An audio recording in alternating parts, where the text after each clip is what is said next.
The sun was setting over the small desert town, casting long shadows over the empty streets and the dusty outskirts. No one noticed at first, because the town was quiet, sleepy, and used to the wind stirring up the sand in strange patterns. But something unusual had landed, not far from the edge of the desert. A strange, glowing object that no one could immediately identify. It had fallen from the sky, leaving a small crater surrounded by scorched earth and fragments of what looked like metal and crystal. People who later came to see it would describe it as shimmering in colors that didn't exist in any rainbow they had seen before. Almost alive with a soft, pulsing light. Inside that crater, something moved. Lyra, the alien girl, was lying curled up, shivering and pale, almost transparent under the fading sunlight. She was very small, even smaller than the town's children, with thin limbs and hair that seemed to reflect light in faint, soft patterns. Her eyes were enormous, round, and full of an unusual glow, and they flickered weakly like dying stars. She seemed both fragile and out of this world, like a tiny piece of the universe that had broken off and ended up here by accident. Anyone looking at her might have felt sympathy, curiosity, or fear, but she did not speak and did not cry. She just lay there, barely moving, her breathing shallow and uneven, almost as if she were trying not to vanish completely. Authorities were called to the site. Soon after, a local farmer noticed the crash. When they arrived, they found her lying in the crater, wrapped in a thin, unknown material that shimmered like liquid glass. They could not identify what species she belonged to, and her skin and body did not resemble any living creature they had ever seen. Doctors who examined her were puzzled. She was alive, but barely. Her body temperature was low, and her energy signature, the faint glow that seemed to come from within her, was fading steadily. She seemed to be weakening with every passing hour. Every touch from humans, even the gentlest, caused a small flicker in her glow, almost like she was extremely sensitive to human contact. The officials decided to take her to the nearest shelter instead of a hospital, because no medical facility had the right equipment or knowledge to help her. The shelter was a small, quiet place run by volunteers who were used to helping abandoned children or animals. But nothing like Lyra had ever arrived there. The staff quickly realized that she was not only physically weak, but emotionally fragile as well. She did not respond to words, gestures, or toys. She floated slightly above the ground at times, as if she had no need to touch the floor. And she seemed to fade whenever someone approached too closely. Some of the staff felt a pang of fear, thinking that she might disappear if they disturbed her too much. Others felt an instinctive urge to protect her, though no one understood why. Days passed, and her condition did not improve. The volunteers tried everything they knew: soft blankets, gentle food, quiet music, and calm voices. But nothing seemed to help. Even the scientists sent to observe her were baffled. They monitored her body and her energy readings, but they could not stabilize her. It was as if she existed on a different level of life, something between being alive and fading away completely. They began to note that she reacted most positively to stillness and patience, though they could not explain why. It was clear she had come from a world very different from Earth, one where perhaps even the smallest gestures of human kindness could have extraordinary effects. Meanwhile, the town began to take notice of her. Stories spread about the little girl who had fallen from the sky, about how she glowed softly at night, and how she seemed to almost float above the floor. Children whispered about seeing her move without touching the ground, and adults wondered if she was a miracle or something more frightening. Some people were afraid of her, calling her an alien or a ghost, while others were fascinated and came to watch her from a distance. But no one could reach her. She remained curled up in her small bed, quiet, fragile, and fading, like a candle losing its flame. The shelter staff knew that she needed more than food or warmth. They realized she needed someone who could connect with her, someone who could understand loss and loneliness. Even if that someone was human, and she was not. But who could that be? Most people avoided her, unsure of how to interact with something so fragile, so different. Every attempt to coax her into responding ended in small flickers, small withdrawals, small moments where she seemed to shrink back further into herself. It was as if the more people tried to help, the more she feared she might disappear completely. Lyra had no family, no one to call her own. She had landed on a planet where she knew no one, in a town where humans struggled to understand her, in a shelter that could barely meet her needs. And yet, in her weak, fading state, there was something remarkable, something that hinted at the possibility of life, of survival. Every tiny flicker of her glow, every small movement she made, showed that she had not given up entirely. Even though she was fading, there was still a spark left. A fragile hope that someone, somehow, might save her.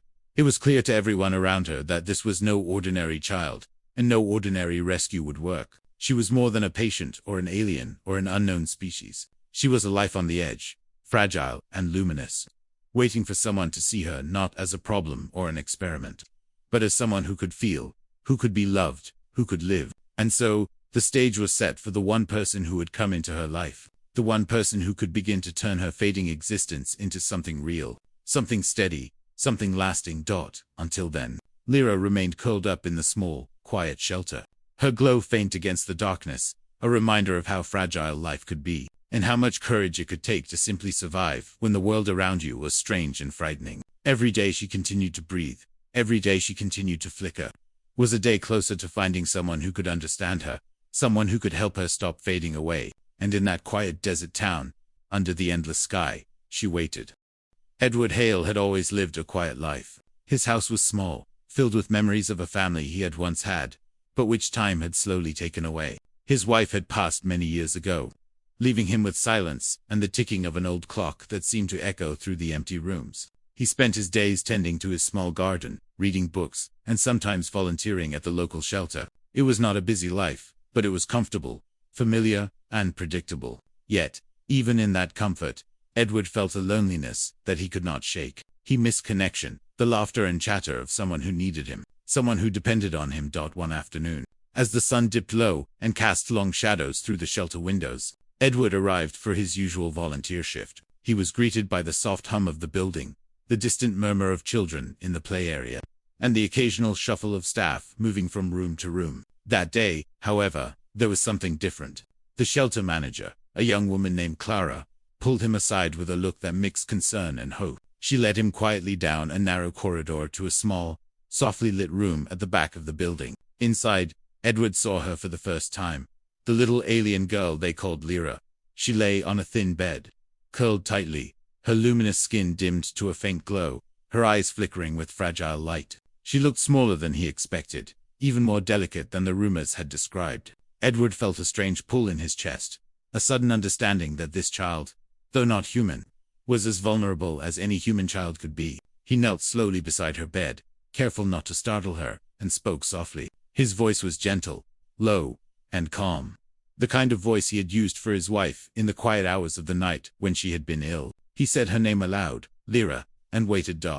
At first, she did not respond. Her eyes remained half closed, and her body remained curled inward, almost as if she were shielding herself from the world. Edward did not move away. He stayed, letting her glow flicker softly in the dim light of the room. He spoke again, this time describing ordinary things: a bird he had seen in his garden that morning, the smell of the roses in his yard, the feel of the wind on his face. His words were simple, and he did not expect a response. But gradually, Lyra's eyes lifted slightly, and the faintest shimmer of recognition passed across her face. It was subtle, almost imperceptible, but Edward noticed. He noticed the tiny shift, the way her fingers twitched, the way her glow brightened by a fraction. It was as if she understood that he was different from the others.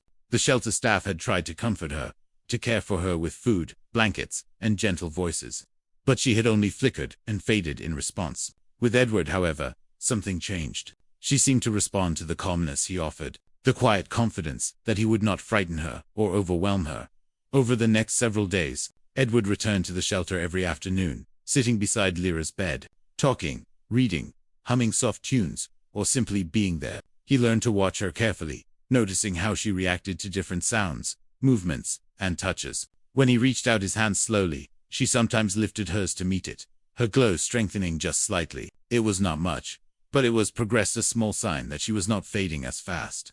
When he was near, Edward also realized that Lyra's needs were unusual. She seemed to absorb the calm energy he radiated. Loud noises, sudden movements, or even overly cheerful voices from others would make her flicker and withdraw. But Edward's presence was steady. She did not need words as much as she needed consistency and quiet reassurance. He began to understand that her life depended on emotional connection, not just physical care. Unlike other children or animals he had encountered, she did not respond to mere attention. She needed patience, understanding, and a presence that told her she was safe and valued. One evening, Edward sat beside her longer than usual. The room was dark except for her faint glow. He spoke about his past, about his wife, and about the empty house he returned to each night. As he spoke, he noticed her glow brighten incrementally, her body relaxing slightly. For the first time, she seemed to be truly listening, absorbing not only his words, but his feelings. Edward realized that she was not just fragile physically. She was fragile emotionally, too. The loss she had endured, her family, her home, her planet was immense, and she had arrived in a strange world without anyone to understand her. The shelter staff watched this relationship form with cautious optimism. They noticed that when Edward was present, Lyra's body temperature improved, her glow strengthened, and her flickers became less frequent. Doctors who had observed her for weeks were astounded. No medical treatment had made her respond in this way. It was clear that Edward's presence had an almost miraculous effect. He seemed to understand her in a way no one else could, intuitively responding to her needs, soothing her without force, and giving her space when she needed it. Edward, too, felt a shift within himself. Caring for Lyra awakened a side of him he had thought lost, the side that could nurture, protect, and love without expectation. He felt a responsibility unlike anything he had felt before. He began to see the fragile child not as an experiment or a curiosity, but as a living being who depended on him, who had chosen him in some inexplicable way. Every day he spent with her strengthened the bond between them, creating a quiet understanding that went beyond words. Even though progress was slow, there were small victories. Lyra would sometimes reach for Edward's hand on her own, or allow him to move her gently from bed to a chair. She began to follow his voice with her eyes, and sometimes emitted soft, melodic sounds. Her first attempts at communication. These moments, fleeting as they were, filled Edward with hope and determination. He knew that if anyone could help her survive, it was the presence of someone who could provide steady love and care. At the same time, Edward faced the reality that not everyone approved of his closeness with her. Scientists and officials were concerned, suggesting more controlled environments and stricter observation. But Edward could see the difference between clinical care and emotional care. He knew that she would not survive if she were treated as just an alien specimen. She needed connection, trust, and stability. And he was willing to fight for her well-being. Slowly, over days and weeks, Lyra began to rely on Edward. She would flicker less, respond more, and even seek his presence when she felt uncertain or weak. The bond between them grew stronger with each quiet interaction, and it became clear that this fragile alien child had found someone who could see her as more than a mystery, more than a problem, someone who could love her simply for being alive. Edward, in turn, found in Lyra a renewed purpose, a reason to live fully again, and a reminder that even in the quietest, loneliest life, connection could bring light where there had been only shadow. By the end of this period, Edward and Lyra had formed a fragile but undeniable bond. He had become her anchor, the first human she trusted, the first person who could make her flicker not with fear but with comfort. And though the future was uncertain, both of them had taken a first step toward survival, toward life, toward each other. After weeks of visiting the shelter, Edward realized that Lyra needed more than the temporary comfort of the shelter's quiet room. Her body was fragile, and her glow, though stronger when he was near, still flickered unpredictably. The shelter was not the right place for her long-term recovery. The constant comings and goings of staff, the occasional loud noises from other children, and the sterile atmosphere made her energy weaken again and again. Edward began to think that if she was to survive, she needed a home, his home, a place where everything could be controlled, where she could feel safe, and where she could form a real routine. He approached the shelter's manager and the authorities, explaining carefully that Lyra was not like other children, and that her survival depended on emotional stability, not just food and shelter. Edward argued that she needed a single, steady caregiver who could give her both calm and attention without overwhelming her. At first, they were skeptical. It was not every day that an elderly man applied to take care of a fragile alien child. They raised questions about his ability to handle her special needs, about whether he understood her biology, and about the potential dangers. Edward listened patiently and insisted that what she needed most was love, patience, and trust, something no machine or experiment could provide. Eventually, after much discussion and careful observation, Edward was granted provisional caretaker status. Lyra would live with him while the authorities monitored her progress. When she first arrived at Edward's small house, the atmosphere was different from the shelter. The walls were warm and familiar, filled with old photographs, soft carpets, and a garden visible through a sunlit window. There were no strangers, no sudden noises, no strange equipment. It was quiet, predictable, and Edward moved slowly and gently, making sure she could adjust at her own pace. He spoke softly, describing each small action as he went, turning on a lamp, opening a window, moving her to a small bed in the corner of the room. Every movement was deliberate and calm. At first, Lyra remained curled up in a corner, her glow faint and trembling. She did not respond to words or gestures, and for hours she barely moved. Edward sat near her, letting her adjust, never forcing interaction, never letting frustration show. Slowly, she began to notice his presence in a new way. Unlike the shelter, where people came and went, Edward stayed. He was consistent. He did not hurry her. He did not react when her glow flickered, or when she began to sense that he was not just another human, but someone she could rely on. As days passed, Edward learned more about her rhythms. Lyra seemed to respond to routines, the same time for meals, the same soft music in the evening, and gentle touch only when she allowed it. He noticed that she absorbed his calmness. When he sat reading by the window, her glow would grow stronger. When he spoke in measured tones, she would sometimes reach out a finger, almost imperceptibly, as if to touch his hand or the book he held. She was beginning to communicate in small, subtle, waist-teeny movements, shifts in color, and faint sounds that were almost like whispers.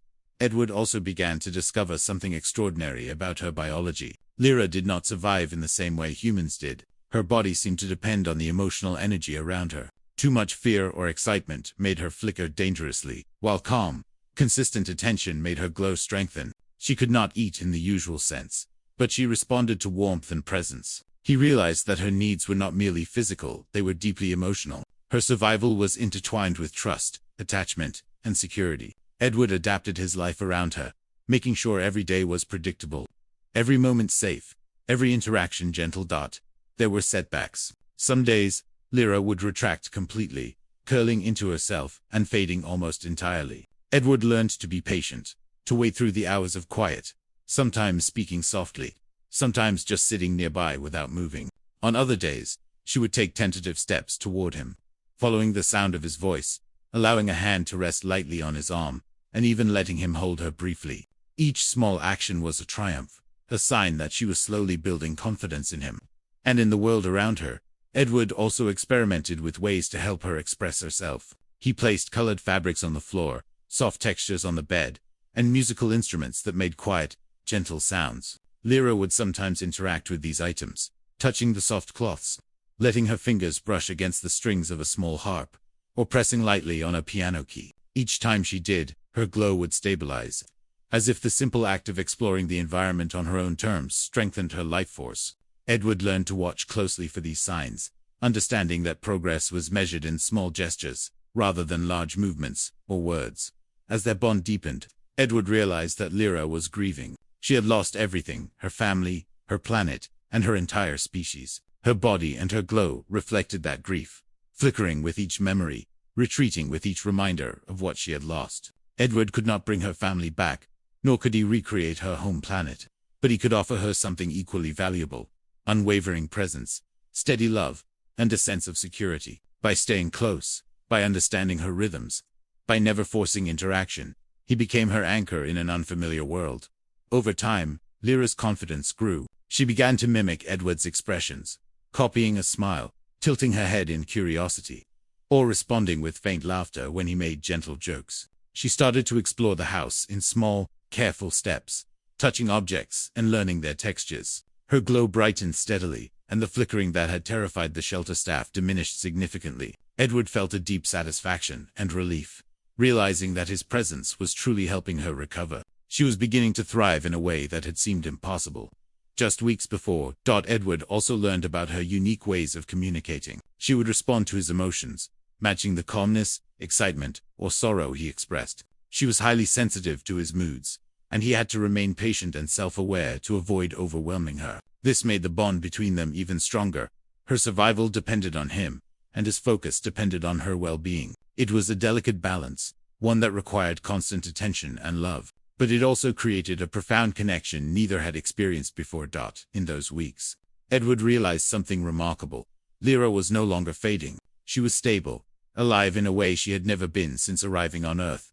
Her body was stronger, her glow steadier, and her energy more resilient. But more importantly, she was beginning to trust him fully, to see him as a protector and companion, the one person who made her feel safe in an unfamiliar world. Their lives had intertwined, each depending on the other in ways that were invisible to anyone else. Edward gave her safety and calm, and she gave him purpose and connection, filling the empty spaces in his life that he had thought would never be filled again. By the end of this period, Lyra was no longer simply a fragile alien child. She was a living being capable of responding to love, interaction, and attention. Edward had created an environment where she could thrive, where every flicker of her glow became stronger, where every tentative movement became a small triumph. The foundation had been laid for further growth, for real communication, and for life beyond survival. Together, they had begun the long journey from fragility and fear to trust and recovery. And in that small house, filled with sunlight, gentle sounds, and the warmth of quiet care,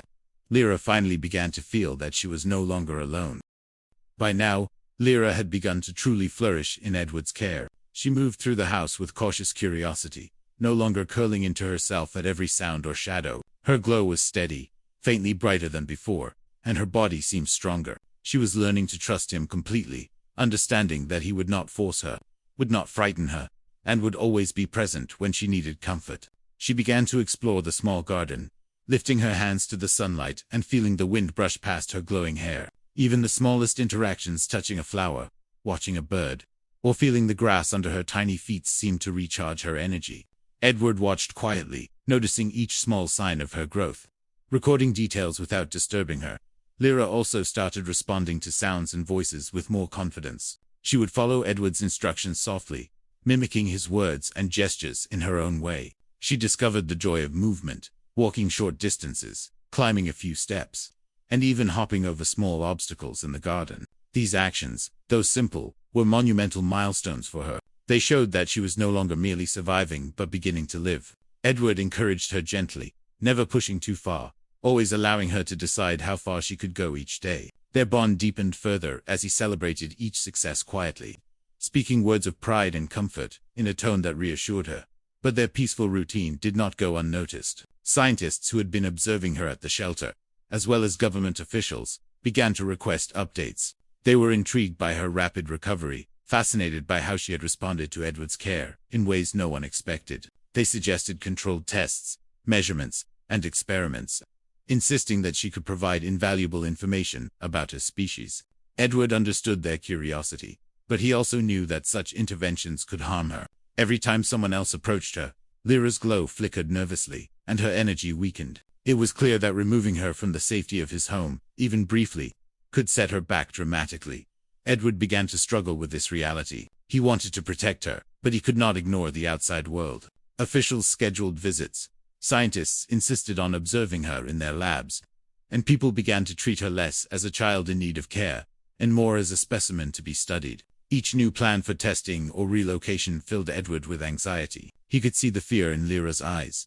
Even when she tried to mask it, her glow dimmed at the thought of strangers, and she sometimes hid in corners or curled up in her small bed, retreating from the world. Edward realized that her life, her very survival, was tied to their emotional bond. Without him, she could not thrive. One day, a government official came to discuss relocating her to a special research facility. The plan was to provide optimal care and study her species more thoroughly.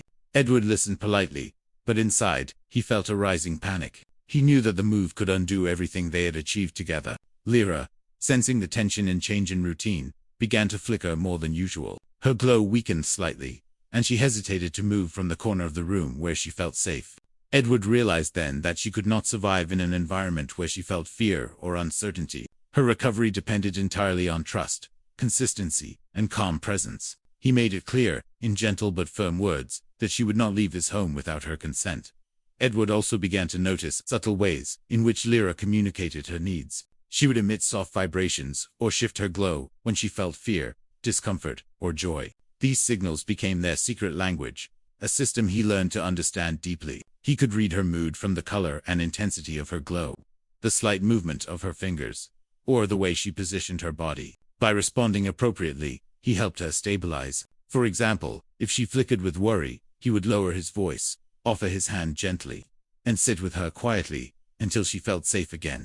These daily attentions were not dramatic or obvious to outsiders, but they were life-saving for her.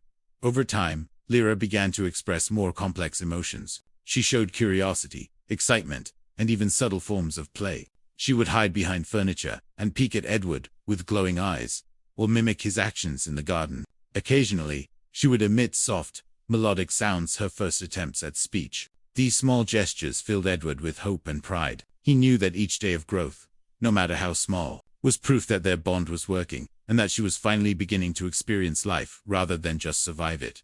Despite these successes, challenges remained. Her species' biology was still largely unknown. She required periods of rest in specific lighting conditions, and she could not tolerate sudden changes in her environment. Even small disruptions, like a sudden noise or a new person entering the room, could cause her to flicker dangerously. Edward became vigilant, carefully monitoring every aspect of her environment. He adjusted the lighting, minimized loud sounds, and created spaces where she could retreat safely when needed. In doing so, he ensured that her energy remained strong and her glow stable. The emotional connection between them also deepened. Edward began to understand that she was not just learning to trust him. She was learning to trust the world, to experience emotions like curiosity, wonder, and even joy. He provided structure, guidance, and warmth, and she responded with a slowly increasing sense of confidence. She began to imitate simple routines, follow gentle instructions, and even show preferences, like choosing a soft blanket over a rough one, or selecting a flower from the garden to touch. Each choice was a milestone, each expression of preference, a proof that she was becoming an individual with a sense of self rather than a fragile, fading creature. However, the outside world continued to intrude. Scientists requested measurements. Officials questioned the long-term feasibility of keeping her in a private home, and the media began circulating rumors about the alien child in the small desert town. Edward realized that their safety was fragile and that external pressures could disrupt the delicate balance they had achieved. He became protective, limiting access, speaking cautiously, and ensuring that anyone who came near her understood her fragility. His dedication was absolute, and he accepted that her life depended on the boundaries he set.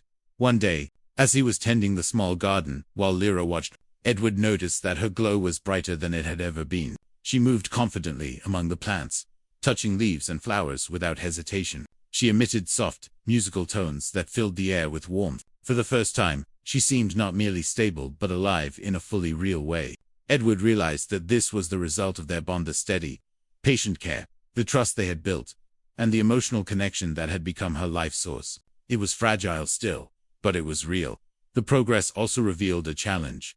Lyra had become dependent on him entirely. Even the thought of leaving Edward, even briefly, made her flicker and dim. Edward understood that, while this bond was life-saving, it also meant responsibility. He could not falter, could not leave her alone, and could not allow external forces to impose themselves on her life. Her survival and growth were intertwined with his presence, and this realization both strengthened and weighed heavily on him.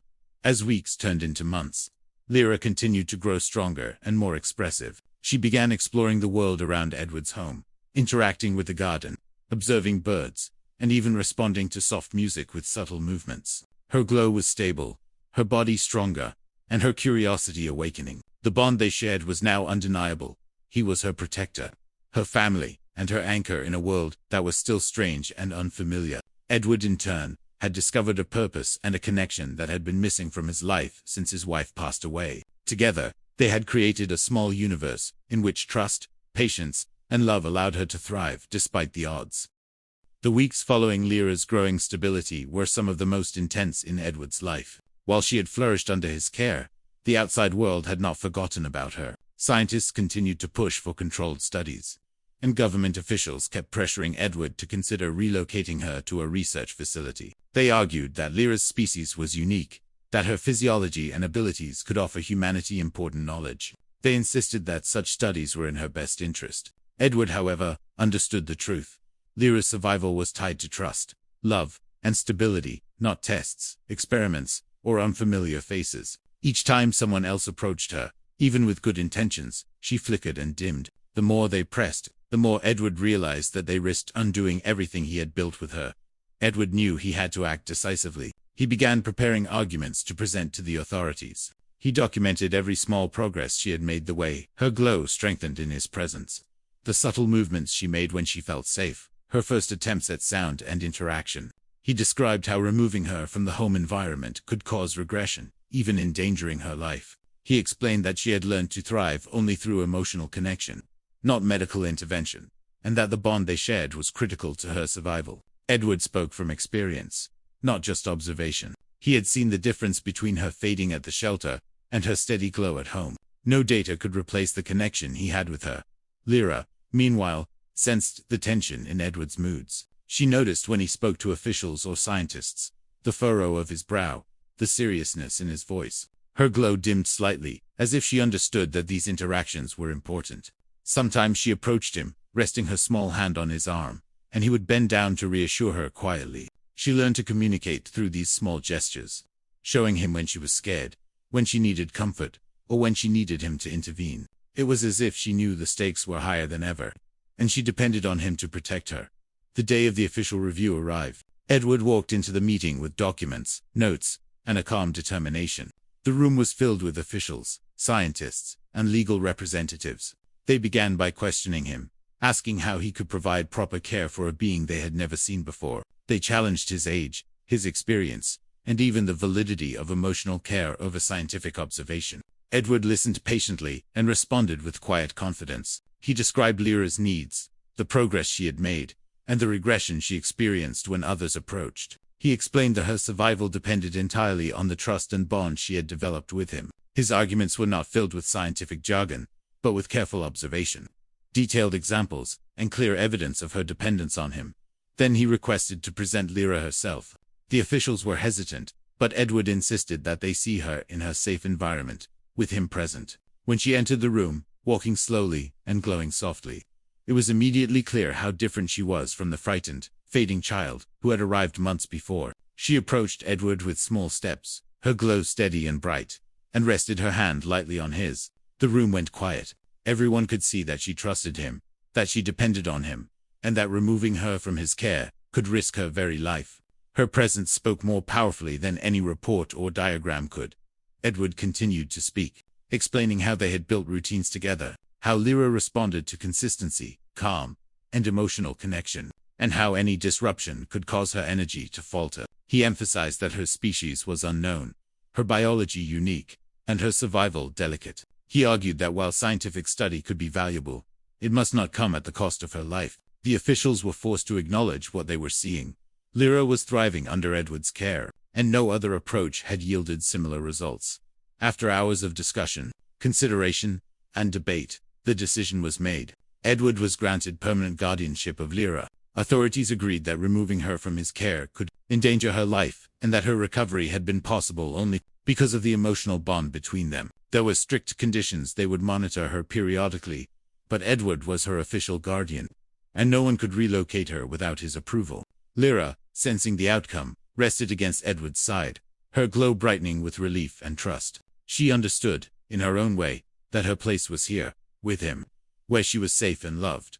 Life returned to a quiet rhythm, but now with a renewed sense of stability and security. Lyra continued to explore her environment, learning, growing, and interacting with the world around Edward's home. She developed new forms of communication, experimenting with sounds, gestures, and the subtle glow patterns that conveyed her feelings. She learned to express joy, curiosity, and even amusement, often mimicking Edward in playful ways. Edward, in turn, continued to provide guidance, reassurance, and care, encouraging her growth while respecting her limits. Their bond deepened every day, creating a life of trust, warmth, and mutual dependence. Edward also discovered something remarkable about himself. Lyra had brought a sense of purpose and vitality to his life that he had not felt in years. Caring for her, observing her growth, and seeing her begin to thrive, renewed a part of him he had thought lost, the part capable of nurturing, teaching, and loving without reservation. In many ways, she had saved him as much as he had saved her. He realized that their bond was not one-sided. It was a partnership built on trust, respect, and genuine affection. The town, too, began to accept their unusual family. People whispered about the elderly man and the glowing child, but those who met them could see the quiet love and care between them. Children in the neighborhood became curious, approaching cautiously, and Edward allowed Lyra to interact at her own pace. She responded slowly at first, flickering with uncertainty. But over time she learned to trust others while remaining anchored to Edward's presence. She was no longer a fragile mystery. She was becoming a part of the world, learning to navigate it safely, with the guidance of someone she loved and trusted. Even the scientists who had once wanted to study her, extensively came to understand Edward's point. They observed that her well-being depended on stability and care, not experimentation. They respected Edward's guardianship, realizing that any research had to be secondary to her survival and growth. Edward had proved, through patience, observation, and steadfast love, that emotional connection could save a life where science alone could not. As weeks turned into months, Lyra continued to thrive. Her glow was steady and bright, her curiosity unbounded, and her body and mind growing stronger every day. She explored the world with confidence, communicated in her unique ways, and formed a rich, complex relationship with Edward. He taught her about Earth, about kindness, and about patience. And she, in turn, brought light, joy, and purpose into his life. Together, they had overcome the fear, uncertainty, and fragility that had defined her first days on Earth. In this small home, filled with sunlight, warmth, and gentle care, Edward and Lyra had created something extraordinary, a family built not by blood or biology, but by love, trust, and the willingness to care for one another. They had faced impossible odds: an alien child alone in a strange world, a lonely elderly man with nothing but patience and heart, but together they had survived and flourished. Their story was one of hope, resilience, and the incredible power of emotional connection. Edward knew that life would continue to bring challenges, that Lyra's species and biology might still hold surprises, and that the outside world would always be curious. But for now, they had each other. He had secured her safety, her trust, and her future. And Lyra, the fragile alien girl who had almost faded away, was alive, thriving, and finally home, with someone who would never let her go.